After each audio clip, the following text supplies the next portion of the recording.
Hi, greetings. It's me, Dr. Paul Gerhardt, and today I wanted to talk to you about what a peer review article is. And what I found was this Jay College of Criminal Justice article that I thought did a pretty good job of describing what a peer-reviewed article is. And if you are working on your literature review, you know how important it is to have at least a minimum of 8 scholarly sources and that are peer-reviewed. And so it really is important that you double check to make sure that you truly have a peer-reviewed article. One of the misconceptions is that Harvard Business Review is scholarly. And even though Harvard is often known as one of the top, if not the top, universities, the Harvard Business Review is not a scholarly peer-reviewed source. So let's read this article together on what a scholarly peer-reviewed article is. And again, this comes from the library guides of the College of Justice, and I found it online.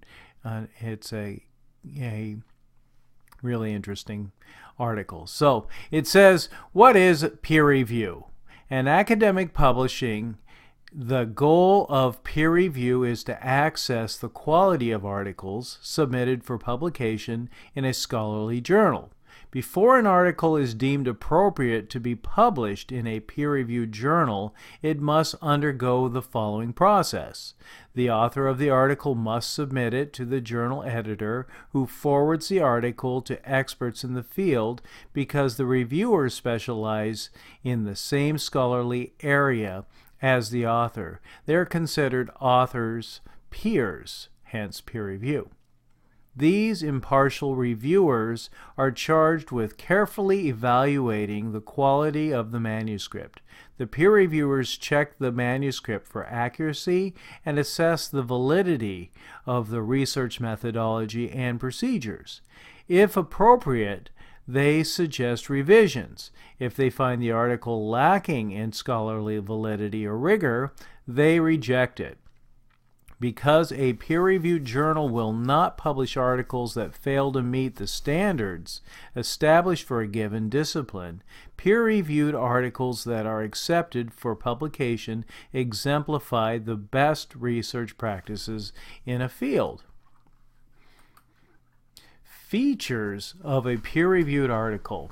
When you are determining whether or not the article you found is a peer-reviewed article, you should consider the following questions. Is the journal in which you found the article published or sponsored by a professional scholarly society, professional association, or university academic department? Does it describe itself as a peer-reviewed publication? To know that, check the journal's website. Did you find a citation in it for one of the databases that includes scholarly publications? Criminal Justice Abstracts, ESCO-Host, Academic Search, Complete, PsycInfo, etc. Read the database description to see if it includes scholarly publications. Did you limit your search for scholarly or peer-reviewed publications? Is there an abstract summary at the beginning of the article? Is the tone of the article thoughtful, restrained, and serious? Does the article have footnotes or citations or of other sources? Does the article have a bibliography or a list of references at the end? Are the author's credentials used? Is the topic of the article narrowly focused and explored in depth? Is the article based on either original research or authorities in the field as opposed to a personal opinion? Is the article written for readers with some prior knowledge of the subject? If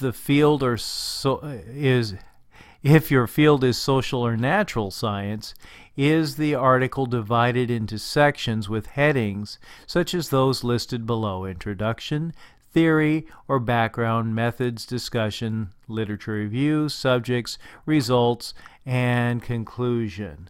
All right, so there you have it. Do make sure that when you are going through the scholarly databases that you are checking the button that says scholarly peer-reviewed journals only.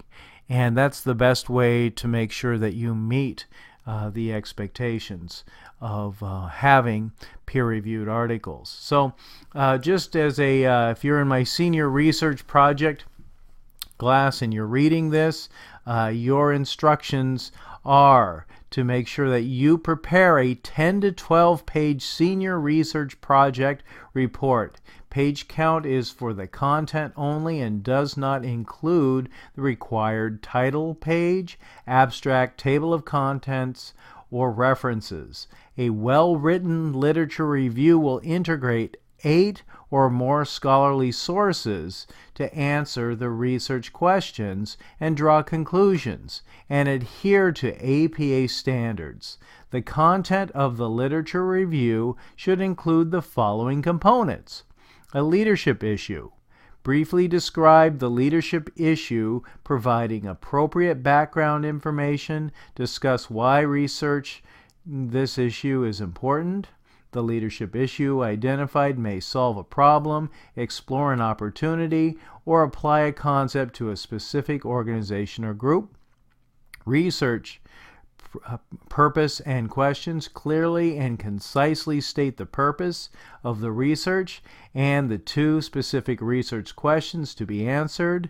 Literature review. Analyze and integrate 8 or more sources to examine the leadership issue and answer your research questions. 7 of the 8 required sources must be peer-reviewed journals and include 2 research studies. Conclusions. Draw valid conclusions and recommend a specific action plan supported by findings of the literature. And that's specifically from reading the expectations in the syllabus. So as you know, your professors are required to hold each student equally accountable for the standards, and that means you need to be on top of what those standards are and double check your syllabus and read it carefully to make sure you're meeting those expectations before you turn in any paper.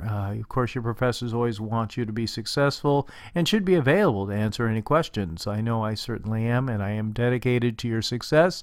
Hope this has been helpful to you. Again, if you have any questions, don't hesitate to give me a call or send me an email. I'm happy to help. Have a great day and enjoy your research.